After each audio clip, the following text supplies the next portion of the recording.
Olá, amigos, boa tarde. Vamos começar agora o painel sobre o desenvolvimento do Nordeste como projeto nacional, promoção do Instituto Nordeste 21. Dois formuladores de propostas e estratégias para o desenvolvimento regional no Brasil são as personagens centrais desse painel, duas figuras públicas com intensa inserção no debate nacional. O ministro... Entrou um ruído aqui, mas vamos continuar. O ex-ministro Ciro Ferreira Gomes e o filósofo e cientista social, professor Roberto Mangabeira Unger. Muito obrigado aos dois. Ele também, professor, ex-ministro. Duas vezes. Ex-ministro. Dois ex-ministros. Dois homens públicos, dois pensadores, dois formuladores. Serviram ao mesmo governo. Dois intelectuais da envergadura. O Ciro agora é um best-seller nacional. O seu livro, Projeto Nacional, O Dever da Esperança, está na lista, professor Mangabeira, dos mais vendidos aqui no Brasil. Então, muito obrigado. Eu inicialmente passo a palavra para o Francisco Bezerra, que é o diretor do Instituto Nordeste 21, que articulou esse nosso encontro, para ele dar as boas-vindas, e aí a gente volta para o nosso debate. Bezerra. Ok, uma boa tarde a professor Mangabeira Unger, desculpe o professor, ao cientista político, filósofo, pensador brasileiro Mangabeira Unger. Um abraço ao ex-ministro, ex-governador, ex de muita coisa, ex-prefeito de Fortaleza, Ciro Gomes, que hoje é uma figura central do pensamento nacional. E eu diria aos nossos dois formuladores de hoje que essa iniciativa é do Instituto Nordeste 21, do qual eu sou presidente. Esse instituto nasceu em 2008, aqui no Ceará, e de 2008 para cá, nós temos feito muitas incursões em debates, discussões sobre os temas estratégicos do Nordeste. Para que os senhores tenham uma ideia, o Instituto Nordeste 21 realizou duas conferências da Caatinga, uma em 2012, quando, na ocasião, nós fomos o único bioma nacional a fazer uma conferência que antecedeu a Rio+20. E essa conferência de 2012 possibilitou que o bioma entrasse nas mesas paralelas de debate da Rio+20. A segunda conferência, realizada pelo Instituto Nordeste 21, foi feita em 2018, também abrangendo todos os estados do Nordeste e o norte de Minas, o norte de Minas, que tem a inserção da Caatinga. Nós fizemos também debates sobre o plano de desenvolvimento estratégico, plano científico e tecnológico para o Nordeste. Ciro, e esse plano científico e tecnológico é de autoria de um camarada seu, amigo seu, que é o ex-deputado Ariosto Holanda. Esse plano científico e tecnológico para o Nordeste está em debate. O Instituto tomou para si essa missão de discutir esse plano científico e tecnológico para o Nordeste, e agora nós criamos um grupo de estudos que já está em pleno vigor. Temos recrutado personalidades do Nordeste, pessoas de outros estados fora o Ceará.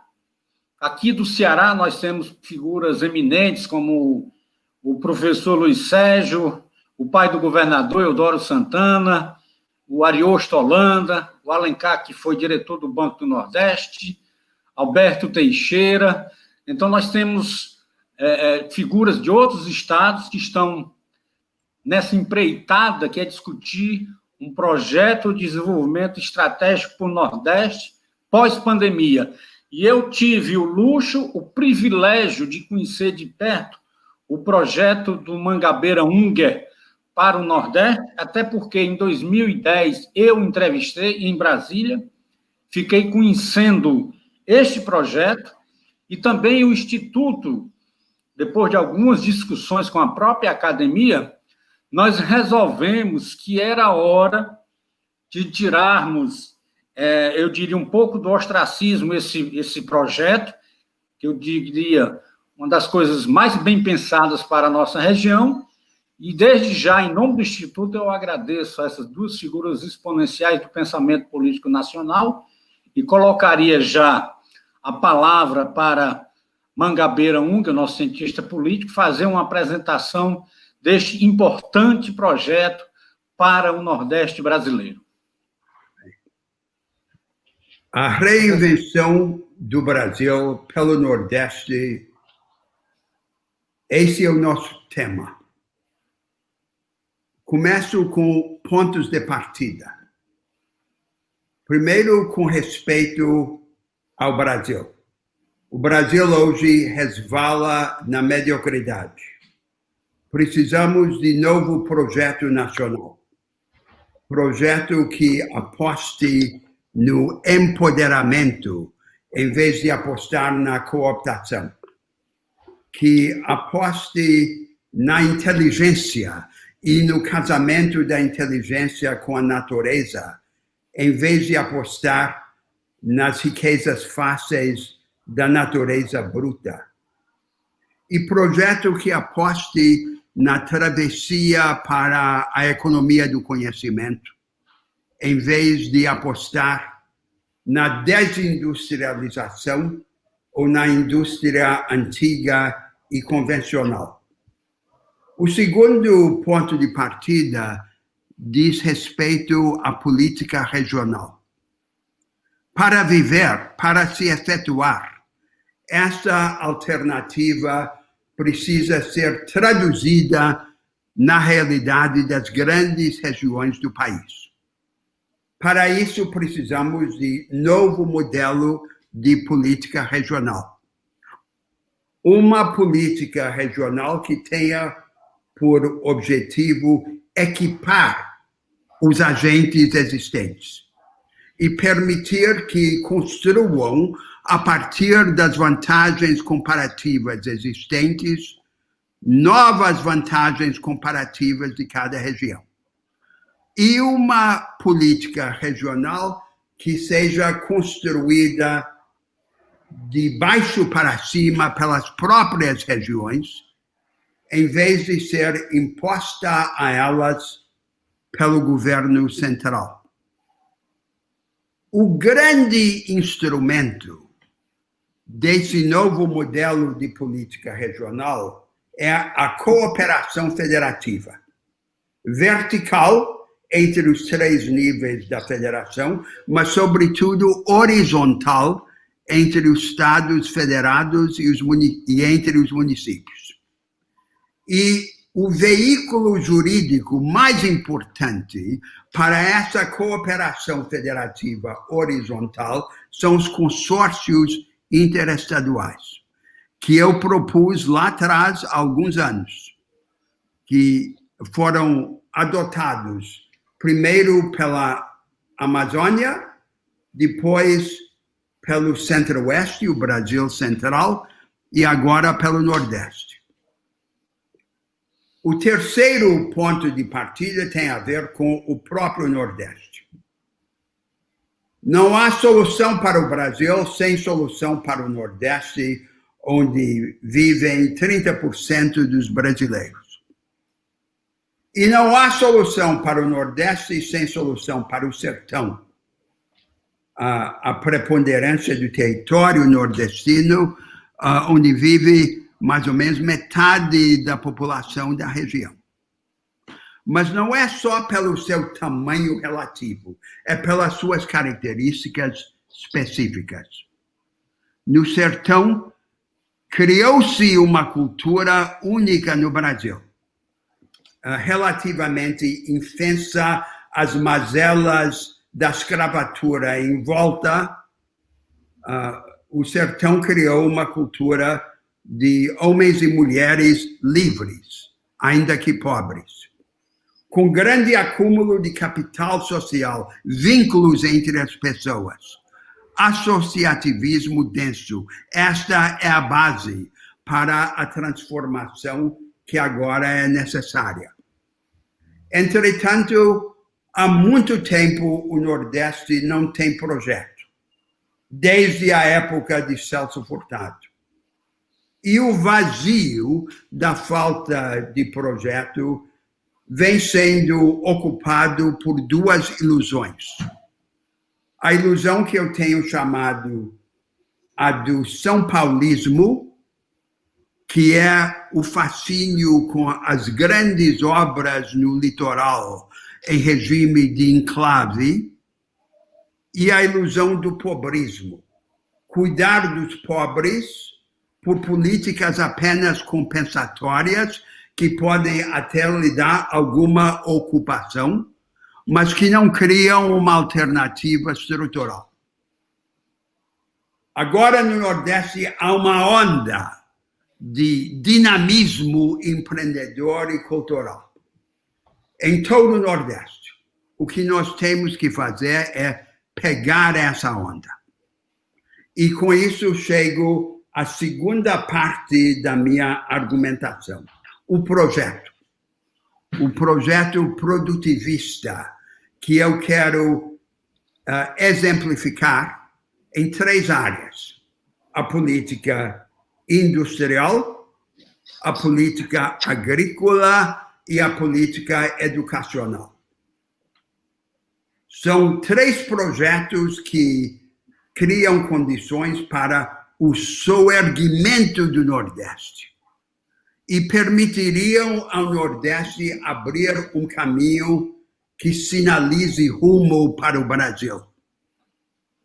Esses três projetos teriam que ser complementados por três outros projetos que eu não vou abordar agora, na política de saúde, na política social e na política de segurança, que criariam o espaço para esses três de que eu vou tratar agora se afirmar.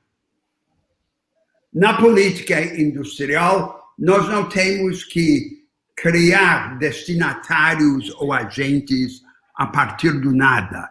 Precisamos partir dos agentes que existem, como aqueles que eu observei e estudei em Toritama, no interior de Pernambuco, ou no Seridó, no Rio Grande do Norte, ou em Picos, no Piauí, ou no Cariri, no Ceará.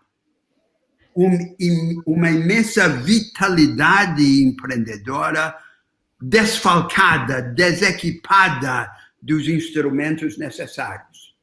O que nós temos que fazer é equipar essa vitalidade assombrosa com os instrumentos que faltam. E esses instrumentos na política industrial e dos serviços associados à indústria são de 4 ordens. Primeiro, o acesso a práticas e tecnologias mais avançadas, de acordo com a capacidade de assimilação de cada região. Segundo, o investimento na inovação, aquilo que chamamos o venture capital, e a emulação pelos agentes públicos do venture capital privado omisso, inexistente na região. Em terceiro lugar, a construção daquilo que chamamos a concorrência cooperativa, as redes de pequenas e médias empresas trabalhando em regime de mutirão para ganhar economias de escala e abrir acesso aos mercados. E, em quarto lugar, uma iniciativa destinada a abordar os agentes desvinculados de empresas, autônomos ou semi-autônomos, como, por exemplo, os reparadores de máquinas, e transformá-los em artesãos tecnologicamente equipados. Esta é a política industrial que cria uma ponte onde as pequenas e médias empresas estão agora e o que é necessário para se aproximar da vanguarda da economia do conhecimento. O segundo projeto é o projeto da política agrícola. Há que distinguir entre agricultura irrigada e agricultura de sequeiro. Na agricultura irrigada, o problema crítico não é a condução física da água, condição necessária, porém insuficiente. É o desenho institucional, como a experiência em todo o mundo demonstra. O desenho institucional dos acertos entre os entes federados, entre os agentes públicos e privados e entre os próprios agentes privados. É este desenho que determina o destino da agricultura irrigada. Na agricultura de sequeiro, o imperativo central é o desafio tecnológico. A agricultura de sequeiro ou é uma agricultura arcaica de subsistência ou é uma agricultura vanguardista baseada na ciência. Não há nada no meio. E o terceiro imperativo que se aplica a ambas essas agriculturas é a organização da comercialização dos produtos, com a participação do Estado junto com os agentes privados para abrir acesso aos mercados. Aí andar de trás para frente, usando essas três iniciativas, a organização institucional da agricultura irrigada, a qualificação tecnológica da agricultura de sequeiro e a organização da comercialização para reorganizar os mercados agrícolas e fortalecer os produtores em relação aos oligopólios que vendem serviços e produtos aos produtores e aos oligopsônios que compram os produtos. E que ficam os dois, os oligopólios e os oligopsônios, com a parte de leão dos ganhos da agricultura. O terceiro grande projeto de soerguimento produtivista no Nordeste é o projeto educacional. Uma outra educação. Uma educação analítica e capacitadora, que privilegie as capacitações analíticas e a mobilização do conhecimento, que prefira o aprofundamento seletivo ao enciclopedismo raso, que organize o trabalho de equipe dentro da escola e entre escolas, em vez da justaposição de autoritarismo e individualismo na sala de aula. E que aborde cada disciplina de pontos de vista contrastantes. No ensino técnico, essa orientação significa foco nas capacitações práticas e flexíveis exigidas pelas tecnologias contemporâneas, não apenas nas profissões tradicionais e rígidas. Onde começar? O ponto mais promissor para servir como começo é o ensino médio, que é o gargalo da educação brasileira em todo o país. E dentro do ensino médio, sobretudo o ensino técnico. Um novo ensino técnico que não reproduza o antigo modelo alemão que importamos dessa formação em profissões convencionais e que relativize a distância entre o ensino geral e o ensino técnico, sem se perder numa educação técnica livresca, que seja prática, mas flexível e abrangente. E nós já temos exemplos no Nordeste. Exemplos das escolas do Senai, como, por exemplo, o Centro de Manufatura Avançada em Salvador, que está na ponta mundial, e os institutos federais de tecnologia, de educação, tecnologia, ciência e tecnologia. Temos que pegar esse espírito e começar a disseminá-lo para as escolas médias em geral. E nada disso funcionará sem cuidar da formação dos professores e construir uma contrapartida contemporânea às antigas escolas normais para a formação dos professores. Carreira de professor, formação de professor, já que o modelo das licenciaturas não funciona no Brasil contemporâneo. Esses são os 3 projetos que representariam no Nordeste primeiros passos. O instrumento financeiro para avançar nesses projetos é a mobilização de recursos já existentes, a começar pelos recursos do Fundo Constitucional de Desenvolvimento Sustentável do Nordeste, que devem ter foco estratégico e não serem desperdiçados em gastos corriqueiros. Em segundo lugar, o instrumento logístico.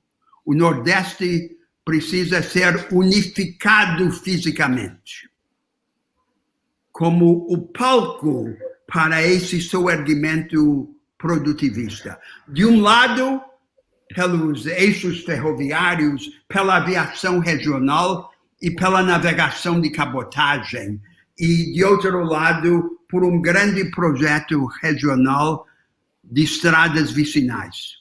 E terceiro, e é o mais importante, o instrumento institucional. O Nordeste vive sob tutela federal, sob permanente intervenção do governo central. Todas as instituições que cuidam da política nordestina são federais. A Sudene tem que ser reconfigurada como instrumento da cooperação federativa vertical. E o consórcio do Nordeste tem que criar um órgão executivo próprio para construir a cooperação federativa horizontal no Nordeste.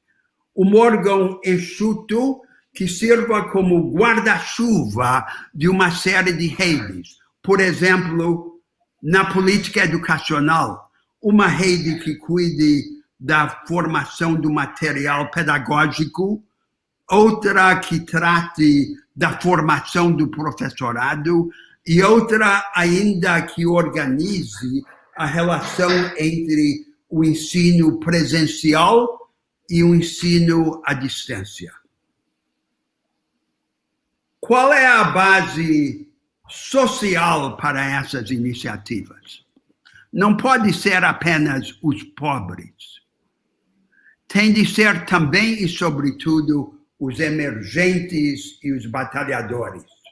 O agente social mais importante no Brasil de hoje. E os pobres abordados como emergentes em construção. Nada de sectarismo, de conflito entre direita e esquerda.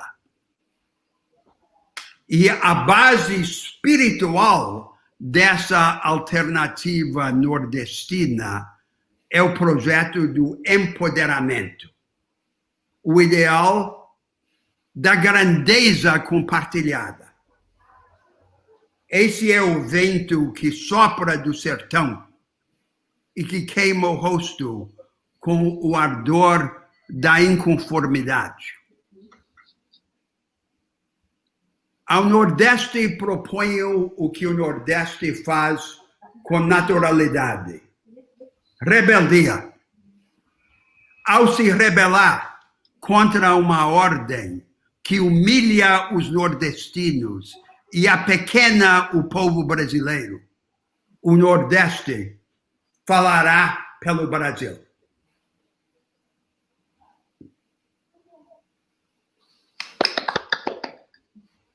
Muito obrigado, professor Mangabeira. Vamos ouvir agora, então, Ciro Gomes comentando as teses, as propostas do professor Mangabeira e, obviamente, acrescentando, Ciro, sua visão muito especial sobre o desenvolvimento no Brasil e, obviamente, no Nordeste. Boa tarde, Ciro. Boa tarde, professor Luiz Sérgio, boa tarde, Bezerrinha, meus amigos, boa tarde ao meu estimado, querido amigo, professor Roberto Mangabeira Unger. O Mangabeira, não é nenhum favor que se diga já na entrada, é a melhor e mais sofisticada cabeça pensante no Brasil. E é de tal forma sofisticado e original que por isso sofre a restrição e o preconceito de muitos autorreferidos intelectuais brasileiros que não conhecem o nosso país e que tentam apenas fazer releituras muito superficiais e abreviadas dos pensadores do mundo, o que não lhes tira o brilho, mas lhes tira completamente a originalidade. De maneira que, ouvindo o que nós ouvimos, cabe talvez a mim apenas repetir as lições preciosas que têm uma influência central sobre o meu pensamento, sobre o Brasil, repeti-las de forma mais objetiva e simples, que é a minha característica de um fazedor mais do que de um pensador. Vamos especializar algumas verdades absolutamente contundentes, que, a despeito de serem verdades absolutamente contundentes, não se praticam no Brasil.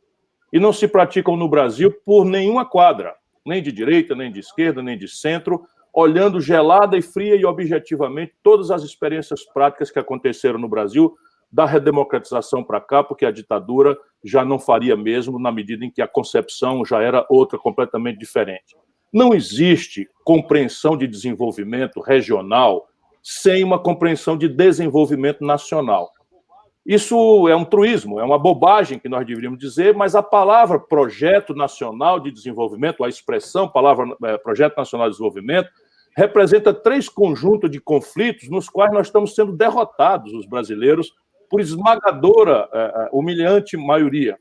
Projeto supõe a crença, não é, a convicção de que nada estratégico numa nação acontece pelo espontaneísmo individualista e egoísta das forças do mercado, ainda que se lhe reconheça o valor intrínseco. Não é? Ninguém quer aqui negar o valor extraordinário que a iniciativa privada tem e terá sempre na construção do progresso humano. Mas jamais foi tarefa, nem sequer seria razoável exigir dela, que a iniciativa privada dela fosse se esperar desenvolvimento nacional. Ela não sabe fazer isso, não é capaz de fazer isso, a despeito de ser uma ferramenta, na minha opinião, indispensável num conjunto de outras tantas ferramentas que têm que ser postas em coordenação estratégica, com objetivos, com orçamentação, com meta, com avaliação, com supervisão, com controle, que é o que supõe a palavra projeto. Olhando a realidade brasileira, nenhum brasileiro é capaz de dizer para onde nós estamos indo em nenhum segmento da vida nacional, muito menos de forma holista. Quem é capaz de dizer qual é o projeto nacional de ciência e tecnologia? Para onde está indo o processo educacional brasileiro? Nós temos aí um projeto, não é, de educação que foi muito fortemente debatido e consensado, com metas objetivas, ele não é guia de nada. Assim como, só para citar um exemplo pragmático, ainda nesse conceito preliminar, não é, a questão do desenvolvimento regional. Na constância do governo Lula, ainda como atribuição orgânica da minha pasta, o Ministério da Integração Nacional, pelo menos assim diz o nome, né, foi desenvolvido um imenso esforço, consultando, inclusive, o professor Mangabeira Unger, todas as melhores inteligências do país, para propormos uma política nacional de desenvolvimento regional. Remanesce como um brilhante documento, fruto da inteligência coletiva brasileira, nas prateleiras mofadas da burocracia brasileira. Nada dali guia nenhuma decisão, nenhuma proposta, nenhuma estratégia do país. Segundo, a questão nacional. Não custa nem um minuto a gente repetir que a mitologia da globalização apanha a verdadeira humanidade, a verdadeira realidade, com condições dramaticamente assimétricas nas condições reais de sobreviver, produzir, trabalhar, gerar emprego, gerar salário, gerar tributos, de onde vem o recurso para financiar as políticas públicas e a infraestrutura. Não é nacional a personalidade e o custo do capital. Dramaticamente não é nacional. O professor Mangabeira destaca aí, nós temos que usar expressões em inglês, porque sequer o correspondente em português nós temos para a ferramentaria financeira nova, não é tão nova assim na humanidade, que se associa ao empreendimento inovador, às ideias de alto risco, mas de altíssima potencialidade de disrupturas no processo de desenvolvimento do mundo e da humanidade, causando estresse e tensão até dentro das nações ricas, o que não dizer entre o conceito das nações. Venture capital, angel money, seed money, são expressões que querem dizer, olha, o dinheiro não pode ser. E o Brasil tem há 30 anos uma taxa de juros real na ponta, em que a rentabilidade média dos negócios da economia real, a agricultura do Nordeste, então, seria uma tragédia, porque a rentabilidade tradicional é muito baixa, mas a rentabilidade média dos negócios, mesmo da indústria não oligopolizada, mesmo do comércio não oligopolizado, é consistentemente abaixo da rentabilidade financeira dos papéis do governo. Portanto, reestruturar uma ideia nacional significa compreender que nós temos que, de uma das duas, ou as duas complementarmente, equipotenciar, ou equipotencializar, para dizer melhor, o que o professor chama de empoderar o empreendedor nacional brasileiro de uma condição similar à competição global que ele vai enfrentar, tanto em mercados, no mercado doméstico, como em terceiros mercados. Traduzindo bem em miúdos, né? A Sulanca de Caruaru já praticou essa agenda estúpida de que uma certa elite brasileira, mais imbecil e criminosa do que qualquer outra fração de elite do mundo, pede para o país. Ali já não há horário de trabalho, ali não há regulamentação do trabalho, não há encargos sociais, não há previdência social, não há salário mínimo, não há absolutamente nada, não há tributos, e é um arranjo produtivo local absolutamente informal, e uma calça jeans produzida em Xangai, na China, numa escala de 1 bilhão de unidades, com juro zero e com sofisticadas tecnologias de estandartização, chega essa calça jeans mais barata, não é, em Recife do que custa produzir nessa condição selvagem, com grávidas e crianças trabalhando ali na Sulanca de Caruaru. É preciso ter clareza, portanto, de que a questão nacional é um dos elementos absolutamente primiciais da inteligência estratégica. Se nós não pensarmos no capital e na escala, vamos pensar, não é, no nível de maturidade tecnológica. Eu, que venho do interior do Nordeste, eu sei bastante bem em que práticas um quarto da população nordestina que vive da agricultura de subsistência pratica sua atividade produtiva. É exatamente nas condições em que a comunidade indígena tradicional, né, os nossos tapuias, os nossos cariris, faziam.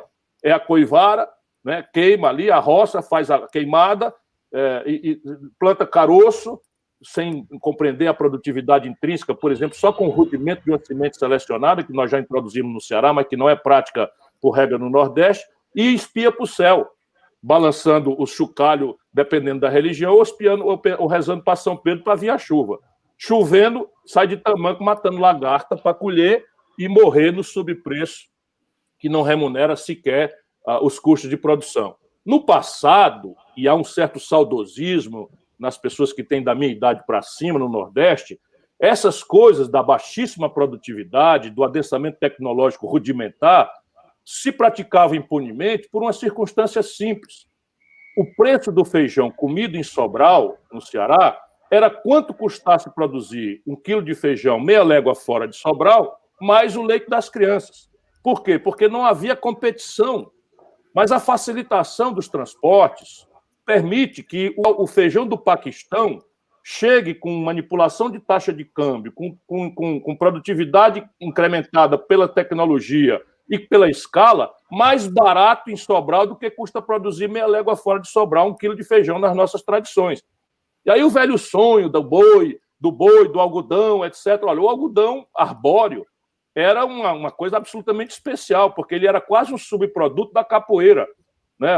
Você colhia o algodão com a mão e o gado comia a capoeira, porque o algodão arbóreo é uma xerófila que fica verde durante a seca, durante o verão. Pois bem, agora a produtividade do algodão herbáceo, vindo do Mato Grosso, chega no polo de fiação do Ceará dramaticamente mais barato, e nós atribuímos a culpa disso a uma praga, que é o bicudo. Evidentemente que a praga veio apenas para caracterizar o colapso da nossa produção extrativista tradicional, ainda estamos aí desafiados para superar isso.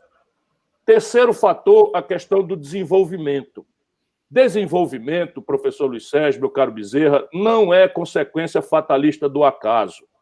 Desenvolvimento só acontece quando algumas premissas estão dadas.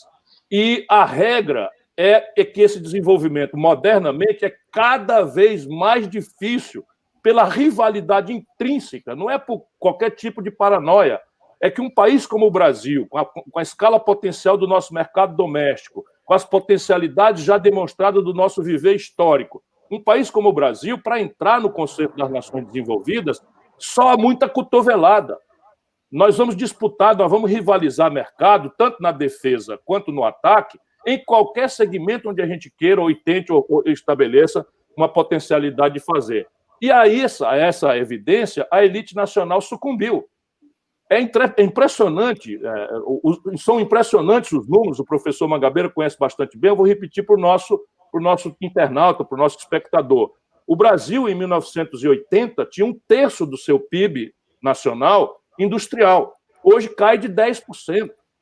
Não há na história da humanidade nenhum país que tenha tão profundamente, tão precocemente se desindustrializado, ainda que se saiba que a indústria tradicional vai ceder espaço àquilo que o professor Mangabeira, mais uma vez, de forma pioneira, agora sob o ponto de vista da humanidade, denomina de economia do conhecimento. Nós, aqui no Brasil, temos que tomar muito cuidado com esse debate. Eu tenho referido essa discussão com o professor Mangabeira, porque no Brasil nós temos uma agenda retardatária, e nós não podemos queimar algumas etapas, ainda que as lições do futuro que chegou e para nós não chegou ainda, possam nos permitir minimizar erros na nossa tentativa de acertos e erros desobediente a qualquer planejamento ou a qualquer coordenação estratégica. Mas a questão básica é que a reforma agrária, por exemplo, é uma agenda não realizada do século XIX.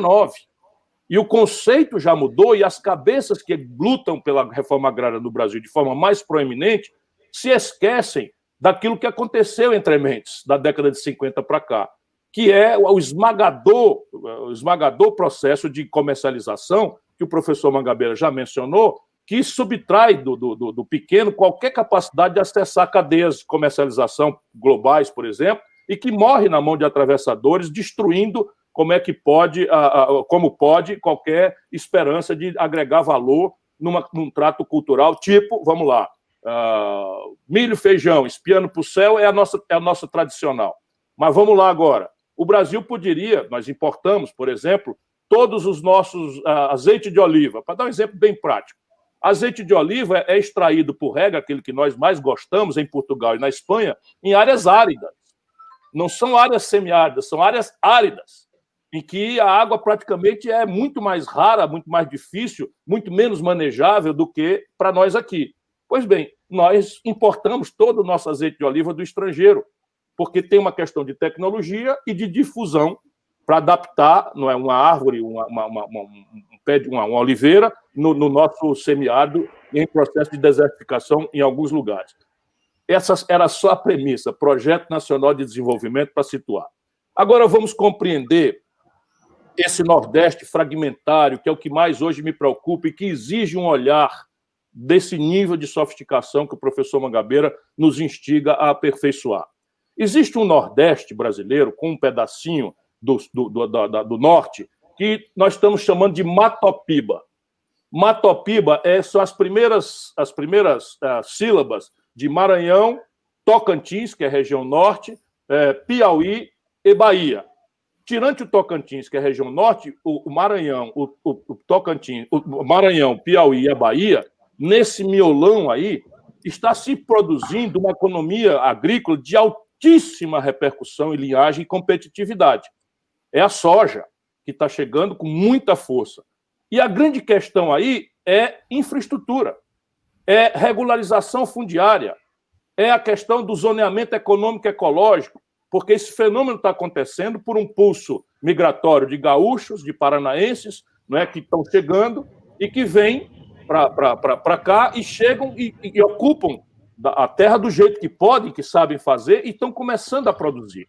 É preciso que o Estado Nacional Brasileiro chegue com a antecedência necessária não só para fazer o zoneamento econômico ecológico, porque são biomas sensíveis, são estratégias de recursos hídricos e de frações da caatinga que estão em processo até de desertificação, mas são tipos de solo que não são peculiares, são solos muito bons. E, a partir daí, evidências que pulam e que estão fora do alcance, por exemplo, das poupanças regionais, mesmo associadas, que é a questão da infraestrutura pontuada pelo professor. Não é possível que a Bahia, nessa região de Barreiras, a Luiz Eduardo Magalhães, esteja escoando soja por estrada vicinal, fazendo zigue-zagues de alta ineficiência, não é? Quando uma ferrovia faria isso de uma forma absolutamente esmagadora da competitividade dos nossos concorrentes internacionais. Assim também o miolo do Nordeste, esse miolão de baixo ali, onde a Transnordestina é uma obra que está andando a passo de carga do manco. Eu presidi a Transnordestina, nós estamos evoluindo a 1 quilômetro por dia e ninguém ama o resultado.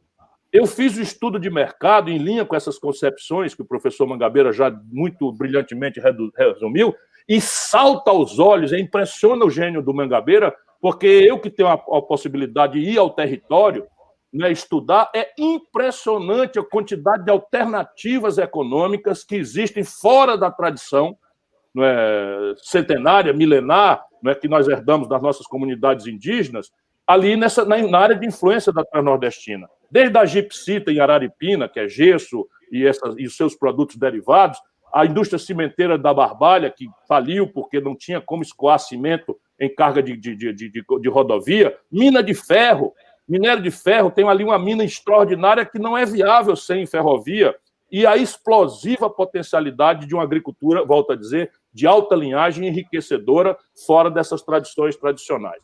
Esse arrodeio todo vem para me colocar 2 grandes desafios para os quais a minha inquietação mais se debruça.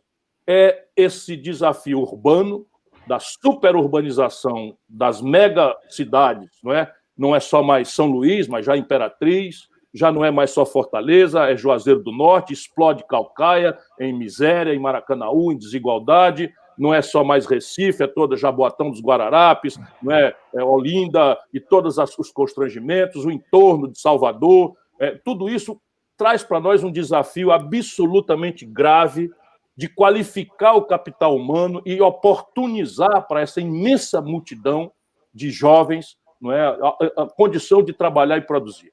E aí, evidentemente, nós temos que replicar aquilo que, de novo, o Mangabeira visionariamente colocou, mas se não vale pela eloquência extraordinária do argumento, ainda nós temos que repisá-lo, repeti-lo, porque é uma obviedade, que eu fico feliz, porque no Ceará nós já estamos tentando tatear esse caminho com resultados práticos evidenciadores de que esse é o argumento. Educação qualificada de alta linhagem no setor público. 100% de vagas no ensino básico, que não seja meramente o decoreba, mas o ensino capacitador, empoderador das vocações, estimulante da curiosidade, da inovação. Não é? Isso nos permite hoje, no Ceará, por exemplo, ter 82 das 100 melhores escolas básicas do Brasil, numa dinâmica que foi tentativa-erro, mas com claramente aquele itinerário que o Mangabeira falou, de uma aposta na qualificação do magistério, no envolvimento da família com a gestão da escola, com a profissionalização da escola e com a assistência técnica para as escolas que não conseguem bons desempenhos, produzida pela manualização das boas práticas e pela própria adoção das escolas mais precárias pelas escolas de mais alta linhagem. É uma experiência transplantável, manualizável para todo o conjunto das escolas brasileiras e especialmente das escolas do Nordeste. Mas isso só não é suficiente. É preciso que nós manipulemos, eu quero crer, algumas ferramentas que distorcem, no sentido positivo da palavra distorção, a crueldade do mercado. A crueldade do mercado nos faz predispor, como pessoas, a buscar o bom, bonito e barato a curto prazo, sem qualquer outra ordem de consideração. E o bom, bonito e barato, por média, não é produzido com juro alto, com anacronismo tecnológico e com pequena escala. Portanto, se nós deixarmos que a legislação, por exemplo, de compras governamentais seja como ela é, nós vamos abrir mão, ou que o Bolsonaro tire o Brasil da condição de nação em desenvolvimento que temos na Organização Mundial do Comércio, que permite que compras governamentais sejam manipuladas, não é, de forma séria, supervisionada, transparente, para distorcer positivamente e permitir que você, pela concorrência cooperativa, conceito que nós já trabalhamos juntos, eu e o professor Mangabeira, num livro que eu tenho o privilégio de assinar junto com ele, ali o próximo passo, uma alternativa prática ao neoliberalismo. Porque os pequenos podem se reunir e ganhar escala, e terem assistência técnica, capacitação gerencial, assistência de incubadora de empresa, quando for o caso para o jovem, porque a compra governamental é uma ferramenta absolutamente necessária para vocacionar o pequeno, o jovem, o inovador, nesse conjunto de tentativas de subversão desse drama urbano, não é, de miséria de massa, de desigualdade profunda que a gente assiste em todos os lugares do Nordeste, de uma forma absolutamente cruel e dramática. Fortaleza, para quem não conhece a cidade, é uma cidade riquíssima, com 200 mil habitantes, aqui no Meireles, onde eu moro, e uma cidade paupérrima no Planalto Ayrton Senna, no nosso Grande Pirambu, onde as pessoas até estão conseguindo subverter, no Vila Velha, nas fibras da cidade, em que a miséria, a violência, a cooptação pelo tráfico são uma ameaça permanente sobre a vida das nossas famílias. Isso, então, me coloca como provocador dessa grande questão urbana. Não será mais a indústria, não tem espaço físico nas grandes cidades para a indústria. Não será mais agricultura em nenhuma circunstância, a não ser uma espécie de olericultura, não é, em espaços que possa se utilizar, mas é uma aguda necessidade agora, por esses imperativos físicos, não é, e humanos, de uma economia do conhecimento. Então, todos os grandes troncos de fibra ótica que saem do Brasil têm o Nordeste como porta de saída. Fortaleza, especialmente, é um grande hub digital. Né? Essa atividade de estocagem de dados é uma atividade flagrantemente enriquecedora, mas, para além disso, todo o backup disso, que preparasse o nosso jovem para uma economia, não é, do conhecimento, uma economia, não é, da cultura, dos serviços, em que o turismo qualificado, profissionalizado e com infraestrutura correta, né, com as devidas proteções aí de meio ambiente, de segurança pública, etc., parece ser uma vocação importante. Deixei deliberadamente para o fim a minha última e grande perplexidade, o semiárido do Nordeste.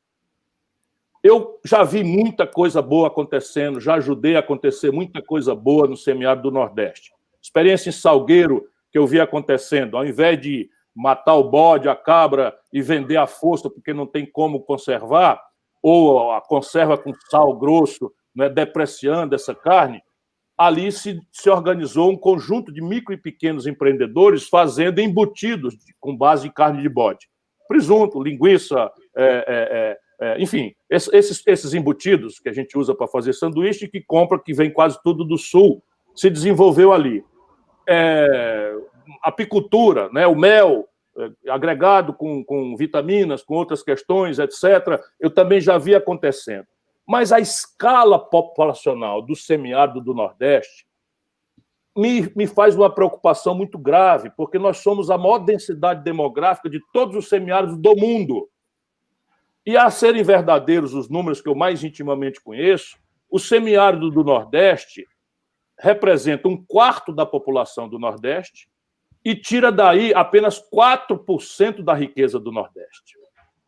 Aqui está a explicação num número resumido, depois de toda essa variada complexidade que nós perpassamos pelo gênio do Mangabeira e pelas minhas mal traçadas palavras aqui, de um vivedor na região, de uma pessoa que procura angustiadamente alterar essa realidade e que já colheu prêmios importantes, foi possível ganhar o Prêmio Mundial de Combate à Mortalidade Infantil em meio a essa trágica miséria da gente, estamos conseguindo prêmios internacionais em educação, portanto, eu tenho muita convicção de que é possível.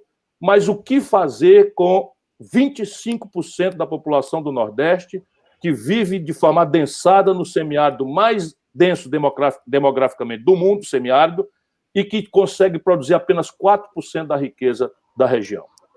Esse é o grande desafio. Para pensar alto, porque isso é muito grave, difícil e traumático e não pode ser feito de cima para baixo. Há de ser feito na construção de baixo para cima, como nós valorizamos muito, o professor repetiu muitas vezes. Mas será que não é o caso de começarmos a imaginar um ordenamento populacional e territorial com base em fatores de atração, em que a água seja um vetor e que a vida urbana, que não precisa ser em grandes aglomerados, mas equipar os pequenos grupos, os pequenos adensamentos urbanos com serviços modernos de internet de alta velocidade, de atenção básica de saúde, de atenção qualificada de educação, para que a população, mesmo voltando ao campo, em outras bases tecnológicas, possa viver, não é, com a qualidade da vida moderna que se dá nos aglomerados urbanos no Brasil.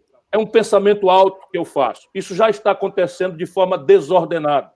Quando nós planejamos a industrialização do interior, seguindo aí algumas potencialidades, não é, ainda dos anos 50, do nacional desenvolvimentismo, em que uma siderúrgica dá base a uma potencial indústria de base metal-mecânica, em que uma refinaria de petróleo dá base a uma indústria petroquímica verticalizada, isso tudo segue sendo verdadeiro, mas isso normalmente, modernamente, vai acontecer nesses grandes enclaves. O porto do Pecém, o complexo portuário de Suape, o complexo portuário de Aratu, isso tudo está se desenvolvendo.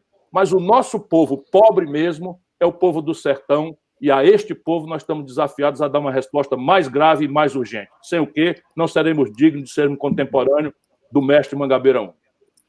Eu gostaria, Luiz Sérgio, de formular aqui uma pergunta aos dois, uma pergunta muito política.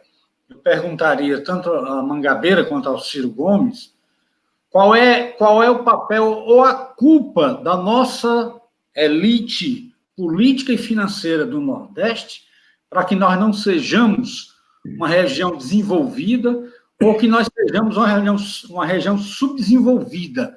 Qual é o papel da nossa elite para esse subdesenvolvimento? Fiquem à vontade. Eu vou deixar o professor Mangabeira responder. Eu acho o seguinte, esse é um papel deplorável numa certa dimensão, mas é preciso relativizar esse caráter deplorável pela circunstância da impotência. A impotência acaba gerando um certo cinismo. Vamos tomar aqui o exemplo prático da liderança política do Nordeste.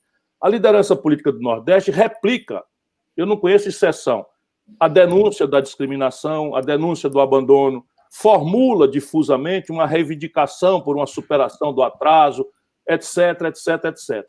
O problema é que, como disse o professor Mangabeira, não há uma institucionalidade, não é, a partir da própria debacle da Sudene. A Sudene e o Banco do Nordeste foram criados ali pelo gênio de Celso Furtado, não o Banco do Nordeste, a Sudene, porque na data havia uma precariedade dramática de quadros técnicos que dessem conteúdo prático a essa difusa reivindicação de uma superação do atraso do Nordeste pela corrida da industrialização brasileira, porque todo mundo sabe, não era assim o Brasil.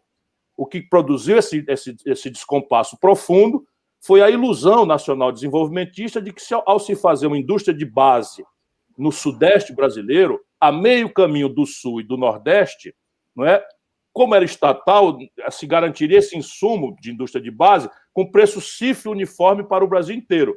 Ou seja, o preço da chapa de aço chegaria em Fortaleza e em Florianópolis do mesmo valor que era vendido em São Paulo, como se a vizinhança do insumo da matéria-prima para a metal-mecânica, por exemplo, ou para a petroquímica, fosse a única vantagem comparativa. A vida provou que isso não era verdade.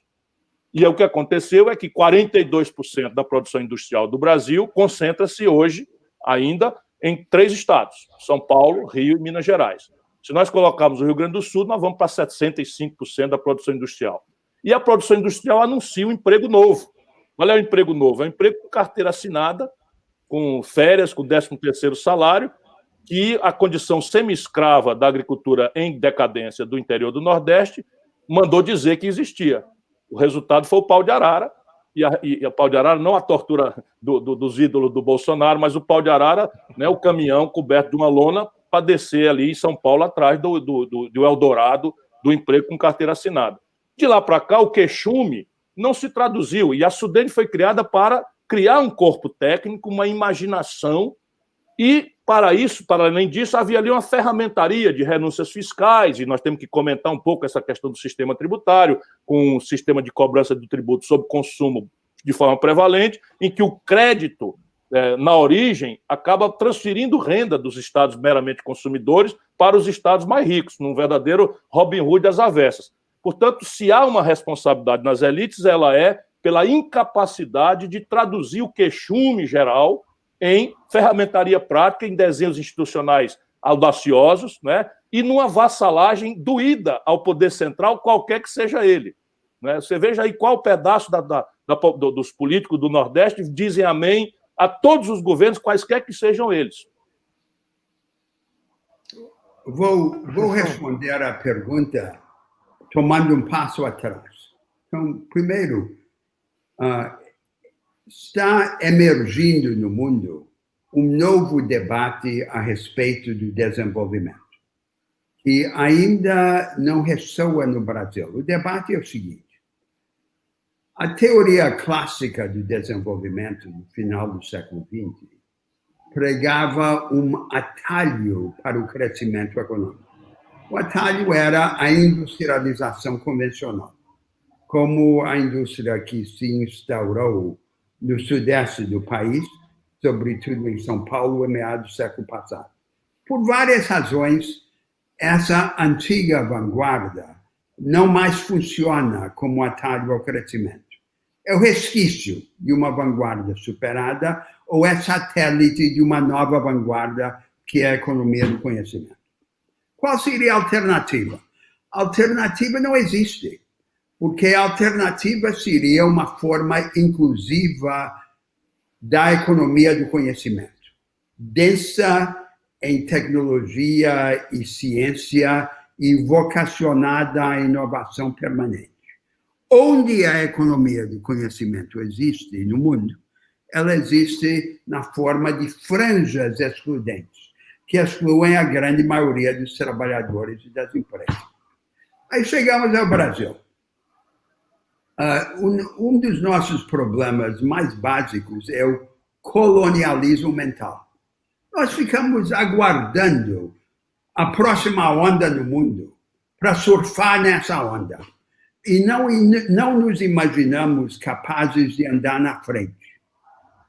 Agora é preciso construir, passo a passo, a partir da realidade existente, o que não existe a livres, que é essa forma inclusiva da economia do conhecimento. Para insistir nesse projeto revolucionário, nós teríamos que romper com o colonialismo mental e nos imaginarmos grandes. Aí chegamos ao problema do Nordeste. Quais são as ideias que dominaram sobre o desenvolvimento do Nordeste? A ideia antiga do Celso Furtado, do século XX, é: o Nordeste tem menos riqueza natural. Então tem que ter mais indústria. Qual a indústria? É aquela indústria do Sudeste, a grande indústria, grande escala, padronização. Aí vem as iniciativas em grande escala, no litoral, em regime de enclave. Não resolve o problema. Não transforma a realidade da região. Não inclui a maioria. Agora vem um novo instrumento de salvação, que seria o Mato-Piba. Mas o que é o Mato-Piba no Cerrado nordestino? É o avanço do paradigma agropecuário tradicional. A monocultura da soja combinada na periferia com a pecuária extensiva. Isso não vai salvar o Nordeste. Aí é que vem a minha tese. A salvação do Nordeste começa exatamente naquela região do Nordeste que Ciro agora apontou como mais problemática, que é o sertão. Porque o problema é partir desse dinamismo assombroso, porém desequipado, e começar a equipá-lo pelas formas que eu esbocei há pouco na minha reflexão da política industrial, da política agrícola, da política educacional. E é dessa forma, de baixo para cima, de uma maneira prosaica, sem poesia, sem utopia, que nós vamos começar a resolver o problema de construir passo a passo uma travessia rumo à economia do conhecimento do Brasil.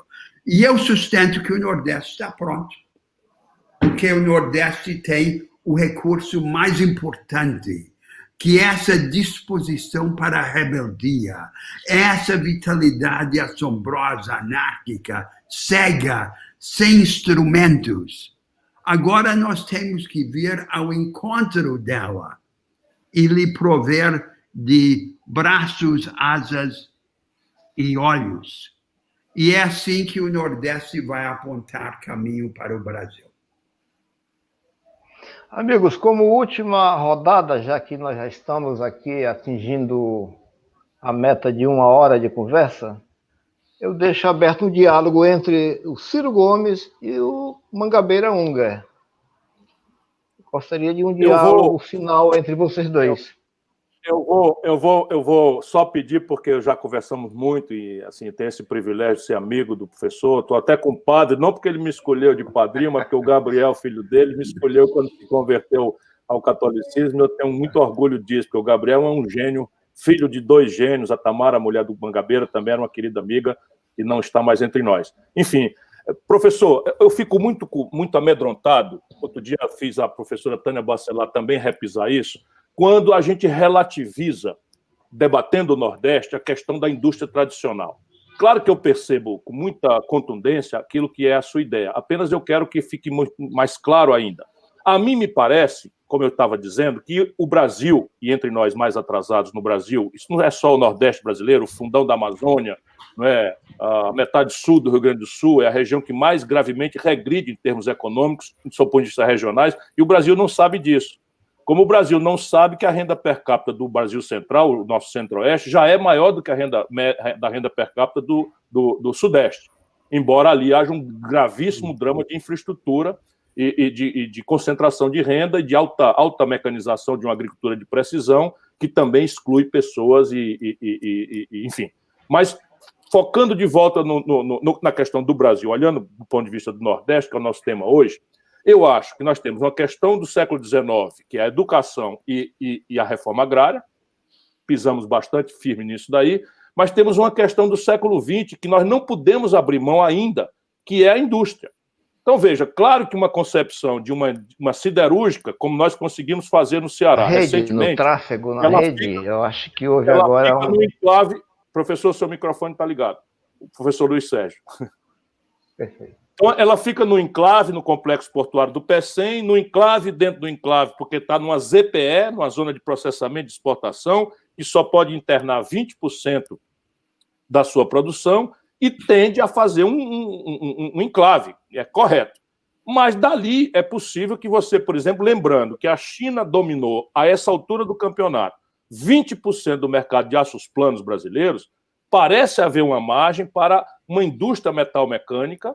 E aí todos os encados, os derivados disso, cujo insumo com uma logística de ferrovia mais competitiva, como é o caso da Transnordestina, que é o grande pensamento que eu ajudei a formatar, tem um papel grave. A petroquímica tem um papel grave. Não é? Você pode perfeitamente, fora da refinaria, estabelecer uma série de pequenas indústrias de alta densidade tecnológica, desenvolvendo novos materiais, fibras, etc., que não precisa ser. Portanto, esse papel da indústria tradicional parece ser a base ainda sobre a qual nós vamos avançar para a economia do conhecimento. Embora, de trás para diante, a economia do conhecimento talvez seja a resposta mais urgente para os adensamentos urbanos das grandes capitais como Fortaleza. Mas deixa eu explicar. Tomando esse exemplo da siderurgia, que o Ciro... Deixa eu lhe dar um número para ilustrar o seu argumento. Quando nós abrimos a siderúrgica, no ano que ela foi aberta, o PIB industrial do Ceará cresceu 45% no ano só. Certo. Mas deixa eu explicar qual é o meu pensamento sobre isso. Não é rejeitar a chamada indústria básica, é repensá-la. E repensá-la sob 3 critérios. Então, o primeiro critério é que os grandes projetos industriais nunca devem ser projetos de enclave.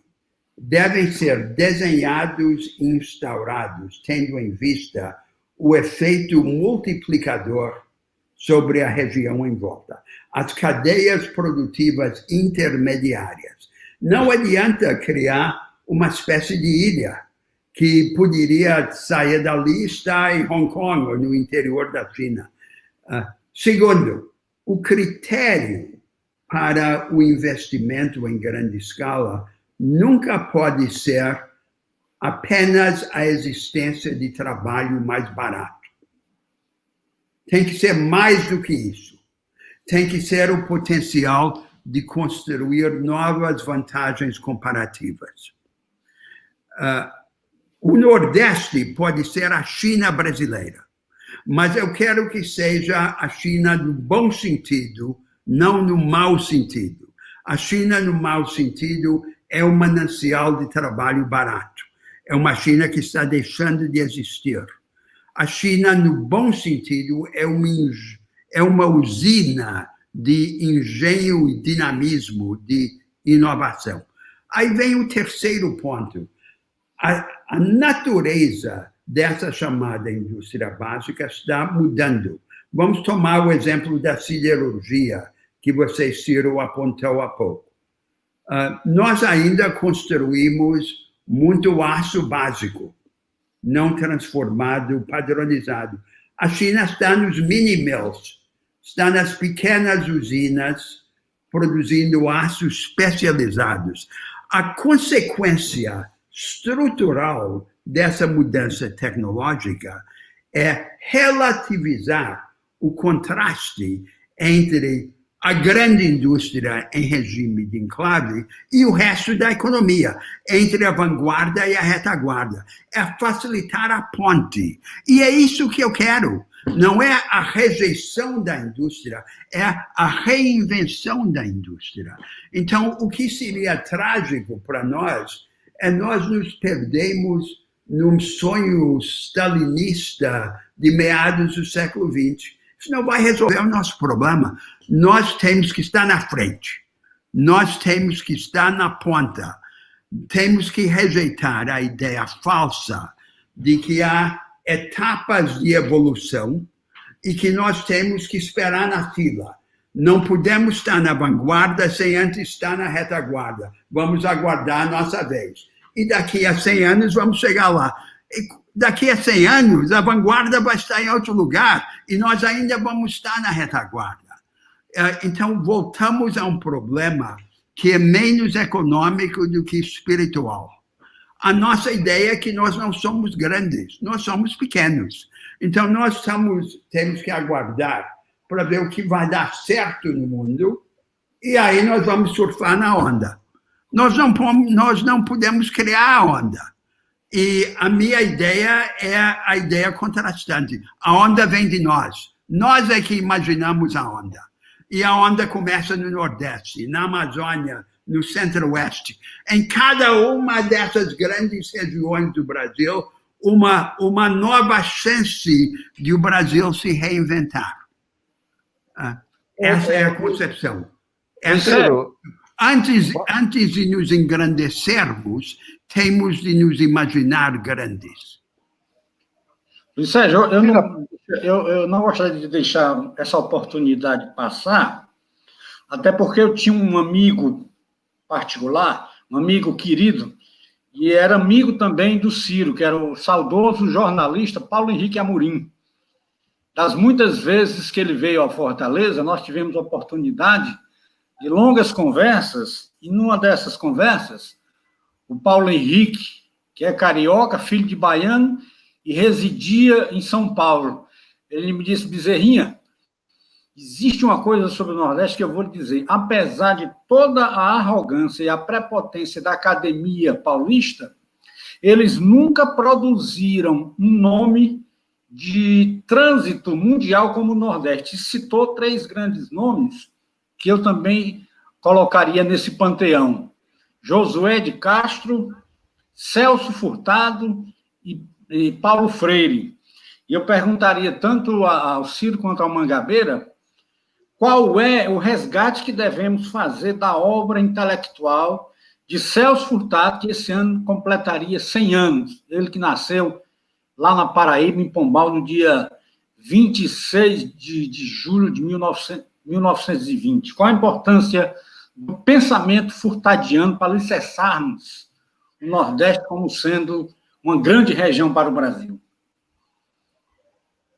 Eu acho que, modernamente, ele foi a primeira e a última cabeça que pensou o Brasil integrado com o Nordeste, tendo necessariamente esse olhar personalíssimo. E não era um olhar caridoso dele, era um olhar que é hoje revisitado por esse conjunto de ideias gigantescas do professor Mangabeira Unger, que começa por nos imaginarmos grande, o que é tarefa muito complicada mesmo para quem vive a humilhação que vive a esmagadora maioria do nosso povo. E o Celso Furtado morreu muito angustiado, eu tive muitas conversas com ele, trouxe ele à Fortaleza na tentativa de reestruturação da Sudene, e ele me dizia que o desafio para nós agora tinha ficado ainda mais grave por causa das interdições do neoliberalismo, em que a especialização enfim, produtiva globalizada, de vanguarda, acaba impondo um padrão de consumo que nós, muito mais gravemente distantes, acabamos ficando, portanto, a superação do atraso é maior ainda. E, felizmente, vem o professor Mangabeira e põe esse ovo de Colombo em pé. Nós não precisamos entrar na fila, não é, para superar as questões pela linha tradicional. É possível fazer aquilo que, enfim, eu estou tentando desrazoadamente dizer, executarmos as tarefas retardatárias, mas, ao mesmo tempo, executar as tarefas dos tempos novos. O que mais me atrai em Celso Furtado não são as ideias estruturalistas da escola de pensamento que ele representou. É a aposta na ideia da nação. Eu vou lhes contar. A primeira vez que eu encontrei o Celso Furtado, eu era ainda jovem, e ele quis me explicar o Brasil. E ele me disse o seguinte: nosso problema básico é que o Brasil ainda não é uma nação. Começou e continua a ser um acampamento. É um acampamento de aproveitadores, sobreviventes e vítimas. Esse é o problema básico nosso. A construção da ideia nacional no Brasil. Esta aposta na genialidade sufocada do Brasil. Nosso grande recurso nacional é a vitalidade. E a nossa tragédia histórica é negar a essa vitalidade os seus instrumentos. Esse é o problema que nós temos que resolver. E para resolvê-lo, nós precisamos de imaginação. Sobretudo, imaginação institucional. Do casamento entre a vitalidade e a imaginação resulta grandeza.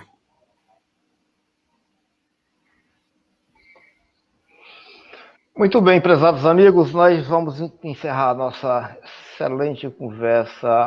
Aqui o chat aqui tem muitos comentários, muitas perguntas que ficam para um próximo momento. Gostaria das palavras finais do Ciro Gomes, do Mangabeira Unger, e também agradecer pela disponibilidade de vocês de nos receberem aqui, a mim e ao Francisco Bezerra. Ciro. Eu gostaria só, Luiz Sérgio, antes da palavra final do Ciro e do Mangabeira, em nome do Instituto Nordeste 21, convidá-los a pensar com a gente.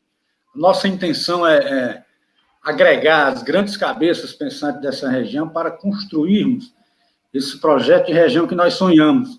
E fica o convite público a ambos, para nós seria uma honra muito grande tê-los como parceiros, como figuras exponenciais que podem nos ajudar a agregar a nossa região em torno de um projeto, partindo muito do projeto Mangabeira Unger, que é um projeto de largo alcance intelectual, que, sem dúvida alguma, é um marco para a região Nordeste. E eu fui testemunha, Ciro, que o professor não ficou em Brasília ou nos Estados Unidos pensando no Nordeste. Quando ele foi ministro de Assuntos Estratégicos do governo Lula, ele esteve no Nordeste, visitou o sertão, né? Não foi de longe, não foi aquele assuntar de longe, ele esteve presente, pisou o solo nordestino de todos os estados da nossa região. Então, fica esse apelo, esse convite, em nome do Instituto, para que os senhores possam colaborar nessa nossa caminhada, que é só o começo, e com certeza vai render muitos frutos para a nossa região. Bom, eu quero agradecer a você, professor Luiz Sérgio Santos, ao estimado amigo Luiz Sérgio Santos, ao estimado amigo Bezerra, o nosso Bezerrinha.